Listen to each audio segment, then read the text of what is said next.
વહીવટદાર તરીકે નિમણૂક કરાઈ છે, શું કહેશો? જે પણ કોર્પોરેશનના કામો છે અને આપણે ઝડપથી પૂરા કરીશું અને ખરેખર વિસ્તાર વાઇઝ જે સમસ્યાઓ છે અને કેવી રીતે આપણે ઝડપથી આ સમસ્યાનું નિરાકરણ કરી શકાય, કોર્પોરેશનને વધુ વેગવંતી અને પારદર્શક કેવી રીતે બનાવી શકાય અને માણસોની જે પણ સમસ્યાઓ છે અને કેવી રીતે આપણે રિયલ ટાઈમ ઉપર ઝડપથી નિરાકરણ લાવી શકાય, ખરેખર જૂનાગઢની જનતાના જે પણ પ્રશ્નો છે અને યોગ્ય સુવ્યવસ્થિત પારદર્શક તરીકે નિરાકરણ ઝડપથી લાવી શકાય, આ તમામ પ્રયત્નો રહેશે. કોઈ ખાસ ડ્રીમ જૂનાગઢની પ્રજા માટે?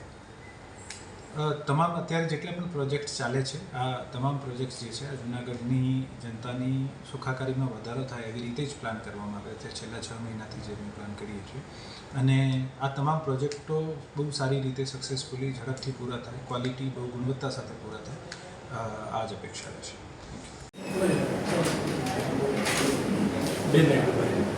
રાઠોડ સાહેબ